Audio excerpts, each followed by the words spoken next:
I wonder, mashallah, how well you are taking the level two of the Book of Marriage. I mean by that, how familiar is the information in this level? I imagine that maybe most of you, those of you that I know, that this level is comfortable level for you. It's not like very high and lots of stuff you never heard before. Maybe just a few things you didn't hear before, and probably it's a comfortable level for you, and you pretty much know the information so far. If that's your case, then Mubarak, congratulations. That's very good. Alhamdulillahi Rabbil Alameen. I'm already eager to get to level three just because I want to review the information in there myself. We started going over the section on Raj'ah, returning or reinstating the wife. We didn't finish that. So, but we were close to finishing that. So how about we just recap really quick? I'll just translate directly. I won't read the Arabic until we get to where we left off, inshallah. So, the explainer, Muhammad ibn Qaasim Al-Ghazzi, he says, section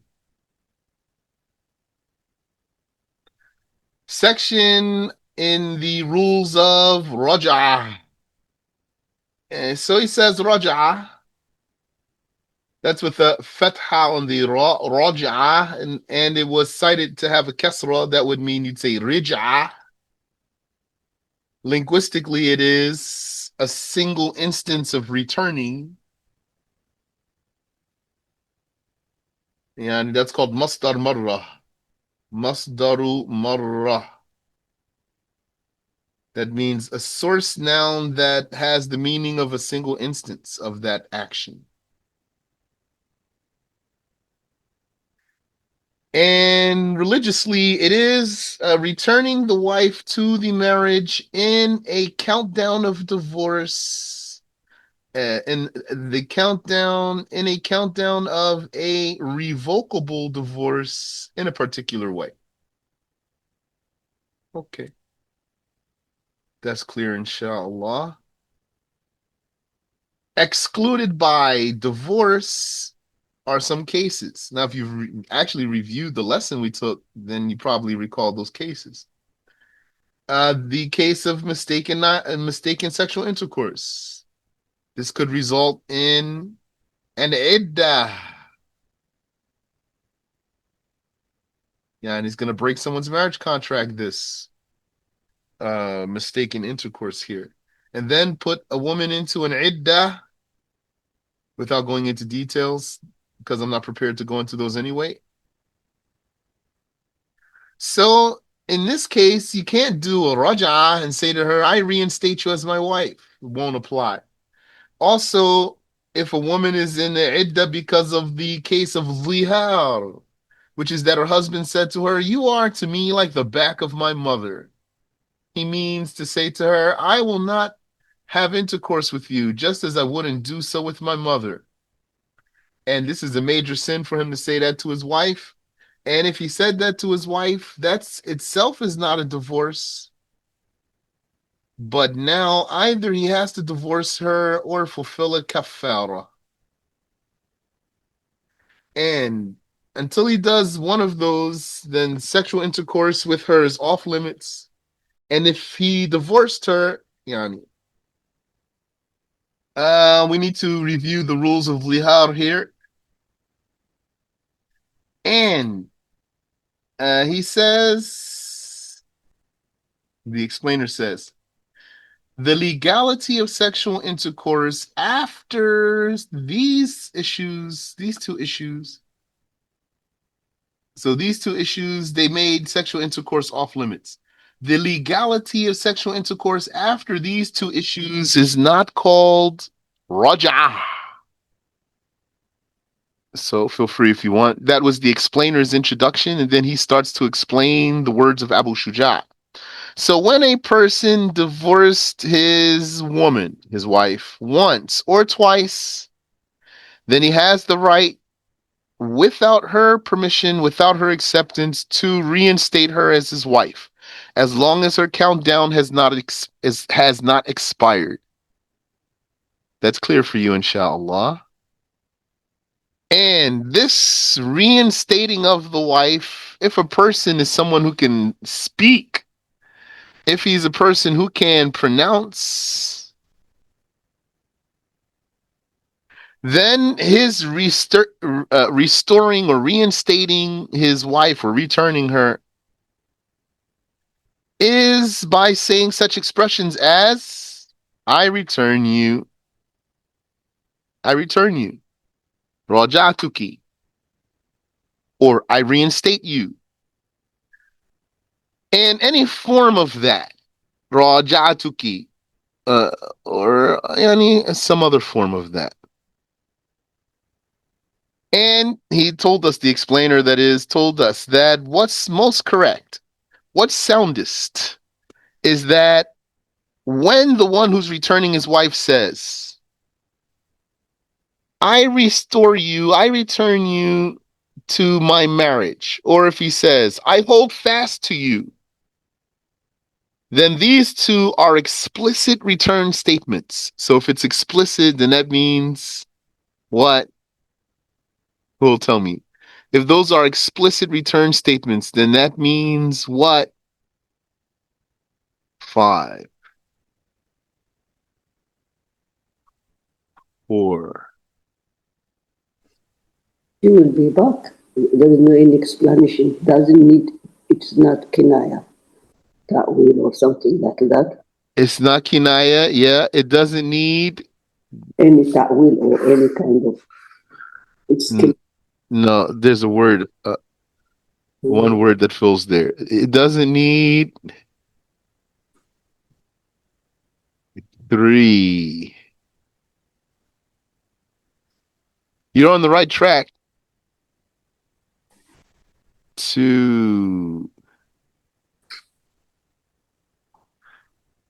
1. Doesn't need an intention.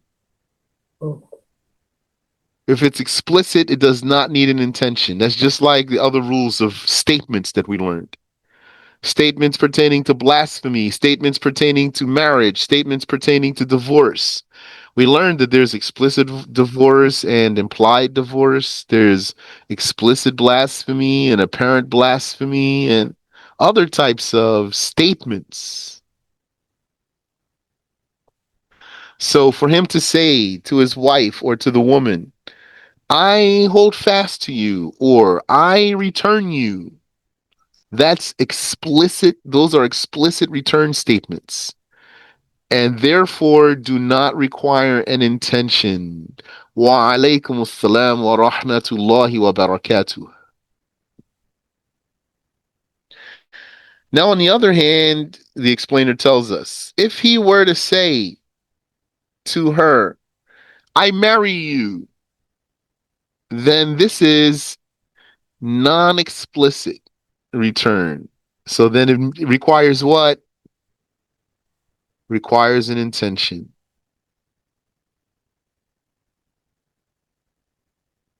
So just like, for example, divorce, if a man said to his wife, you are divorced. Okay, so does does he need an intention for this divorce to be valid when he says that? No, he does not. But if he were to say to her, go back to your family, or you are not lawful for me, or we're not married, all of those are not explicit divorce statements. Even if he said, we're not married, that's not an explicit divorce statement.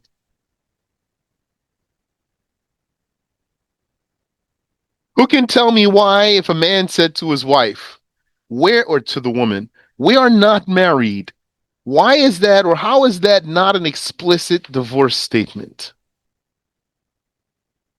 5.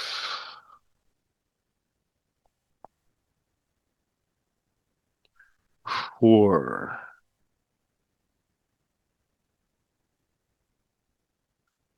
three,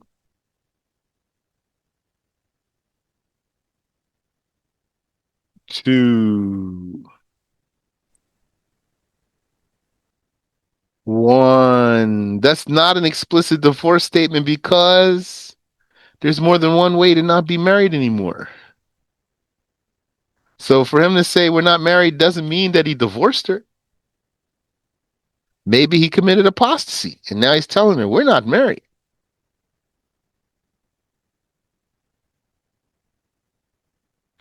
Yeah, if any one of them committed blasphemy, for example, yeah. Or maybe he never was ever a Muslim. So he says to her, finally, we're not married.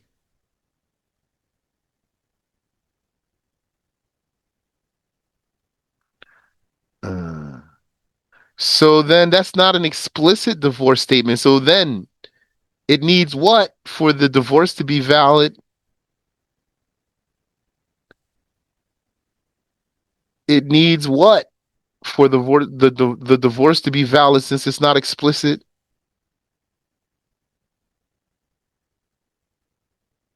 Five. An intention, correct. Same thing, a person says explicit blasphemy. Explicit. That does not need an intention.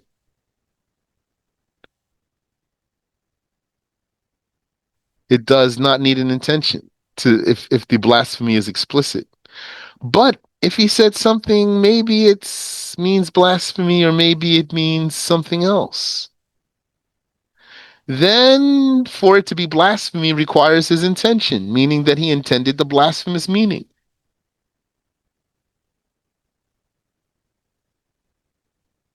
Okay, so back to returning here. The explainer is telling us, had he said to his wife or to the woman, Radettuki, I return you, or I reinstate you, or if he were to say to her, Amsektuki, alayhi, I hold fast to you in my marriage, or something like that, then these are explicit. Therefore, they do not require an intention. But if he were to say to her, I marry you, then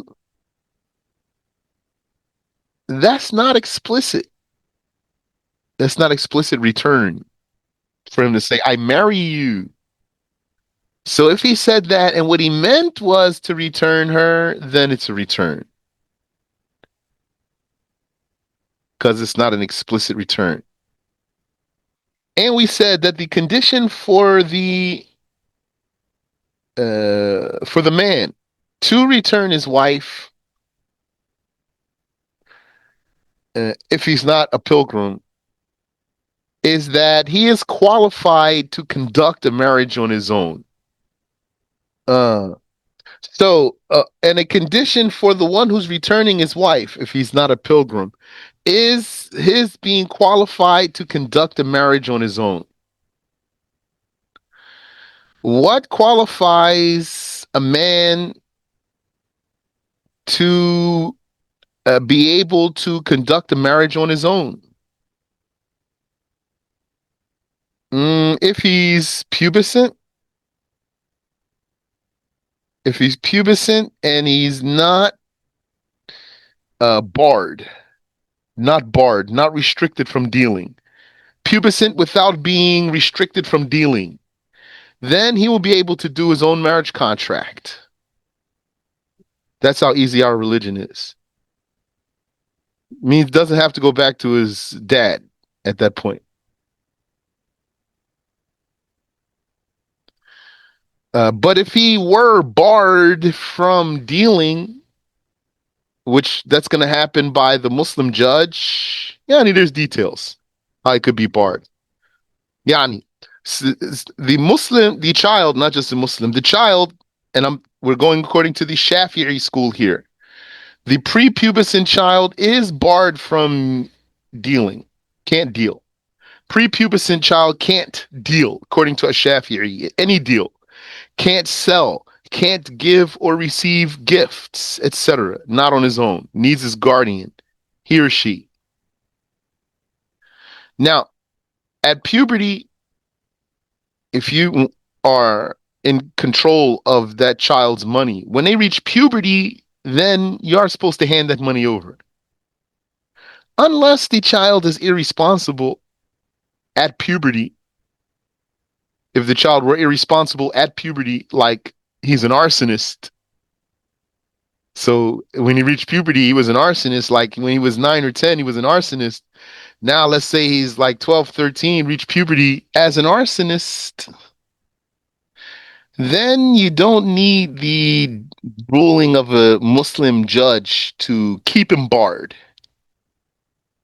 So before puberty, the prepubescent child, male or female, according to the Shafi'i school, his deals are invalid. He's not allowed to deal, not to take a gift or receive a gift. If he comes give you a piece of his candy or something like that, you don't take it. And you don't give him something without his guardian's approval because he can't deal. It's not valid. If he or she reaches puberty not irresponsibly, then they can start dealing. Yani without a guardian. They can deal without a guardian. But a female cannot do a marriage without a guardian. That's when the male will be able to do a marriage without a guardian. Before puberty, a male cannot do a marriage without a guardian. Why are we talking about that? Because the author, the explainer, he is talking about the conditions for being able to return the wife. And he said the condition for the one who wants to return the woman back to the marriage is that he's qualified to conduct a marriage contract on his own. So I'm telling you, when would that be? How would that be? It's going to start at puberty for a male, as long as he's not barred at puberty. Or, Yani, if he's not barred at puberty, then he's not barred, even if he were irresponsible. But Yani, if he reached puberty responsible and then became irresponsible, he won't be barred without the judgment, the verdict of a Muslim judge. So let me say that one more time. Before puberty, the child is barred automatically. You don't need a judge to bar the child from dealing. At puberty, then you look. Did the child reach puberty irresponsibly or not? If so, like the child's an arsonist, that means burns property, sets property on fire. Then the guardian who was already in charge of this child's money can keep him barred. Don't need a judge for it. But if he reached puberty maturely, then by puberty, his restriction is lifted, his or her,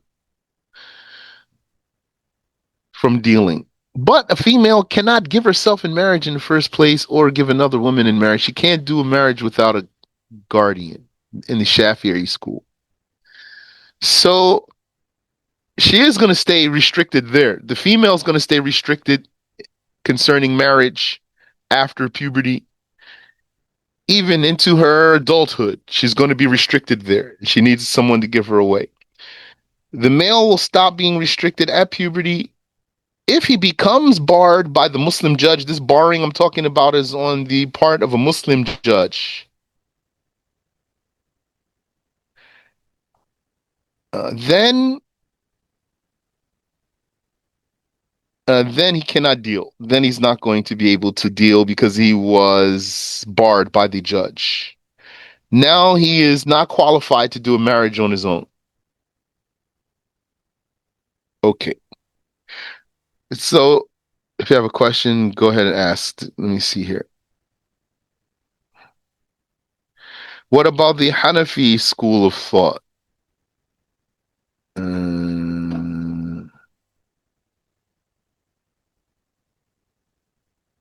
Are you asking me about being barred in the Hanafi school? I don't know the rules of being barred in the Hanafi school. You're welcome.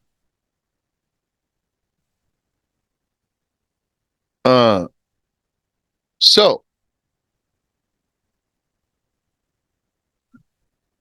the condition for the one who's returning the woman back to the marriage is that he is ahliyatun nikahi bi nafsihi, qualified to conduct marriage independently. And so, accordingly, a drunk person, he can return his wife. An apostate cannot return the woman. A prepubescent boy cannot return a woman. An insane person cannot return a woman because the insane one needs a guardian to get married. The prepubescent one needs a guardian to get married.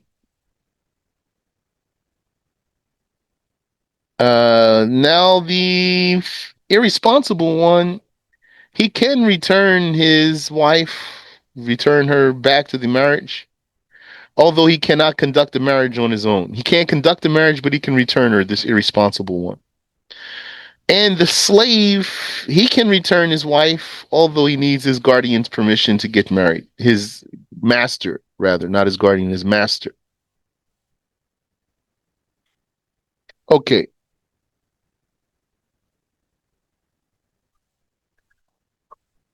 so if her countdown expires, question: if a woman divorced for the first marriage, for her second marriage, does she need her mahram to give her away?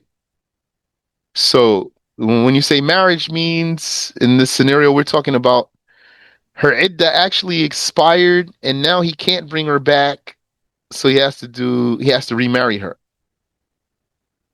So you're asking me this here in the case where he has to remarry her, does she need her guardian?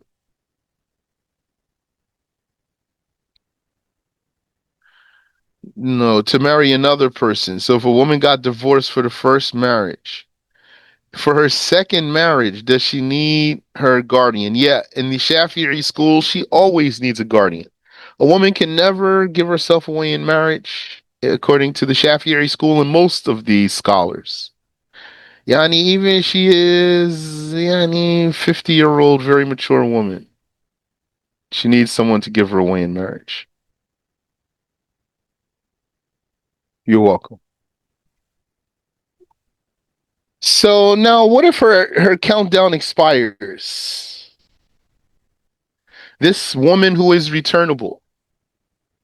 Here, let me continue reading in Arabic from here. قال الشارح فإن انقضت عدتها أي الرجعية حل له أي زوجها نكاحها بعقد جديد. So if her countdown expires, meaning this raj'iyah, this returnable woman, then it is lawful for him, meaning her husband, to marry her again with a new contract. So returning the wife is clear for you, I'm sure. Returning the wife is not a marriage. And the Prophet sallallahu alaihi wasallam distinguished between returning the wife and a marriage. He distinguished between those in the hadith when he said, sallallahu alaihi wa ala alihi wasallam, ثلاث جدهن جد وهزلهن جد. There are three things. When they are serious, when they are done seriously, they are serious. And when they are done jokingly, they are serious. And nikah wa talaq wa raj'ah, marriage and divorce and returning the wife. So returning the wife is not marrying her. If he returned her while she's still in her iddah, we're not going to call that remarrying her. But if her iddah expires and she's returnable, then we're going to call that, yani, then they're going to need to do a new marriage if they want to get back together. A new marriage. وتكون معه بعد العقد على ما بقي من الطلاق. And then she will be with him if she accepts to marry him again. She will be with him with the remaining divorces. So the divorces don't start over again. So what are we saying here? A man has three divorces. Three divorces and two returns. A man has three divorces and two returns. So if he divorced her once, if he divorced her once, number three is the first one, then he still has two returns. But what if he let her idda expire? He never returned her. He let her idda expire.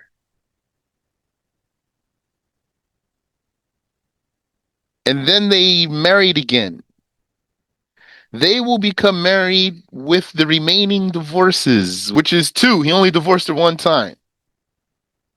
So that means he has only one return left. So if he divorces her the second time and he lets her idda expire, then he has to remarry her. And then they will be remarried with whatever remains, which is going to be one divorce left and no returns. So if you have a question there, go ahead and ask, please. فإن طلقها زوجها ثلاثا إن كان حرا أو طلقتين إن كان عبدا. If her husband divorced her three times if he's a freeman, or twice if he's a slave man. Yani, when we said he has three divorces up here, or when we say a man has three divorces, it means a free man, not a slave man. Slave man has only two divorces.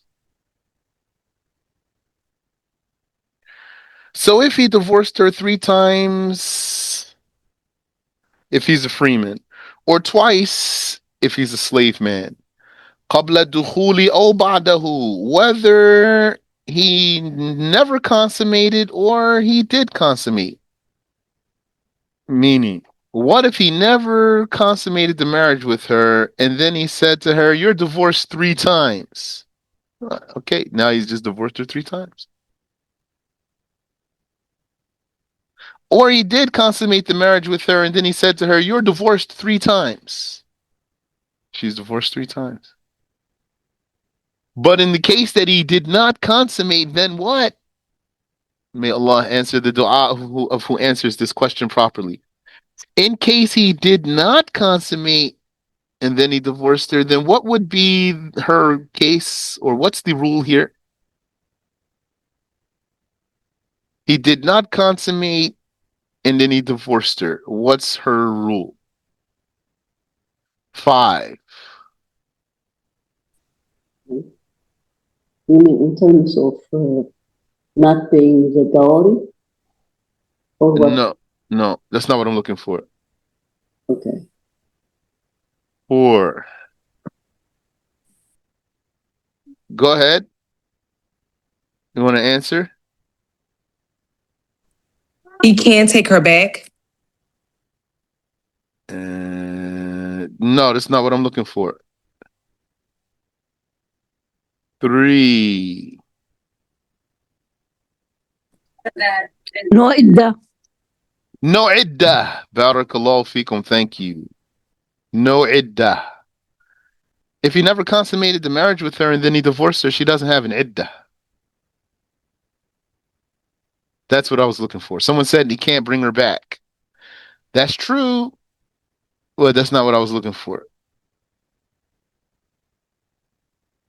Because it's possible that there's scenarios where she does have an iddah, but he can't bring her back. So it's not the not being able to bring her back that I was looking for. Okay.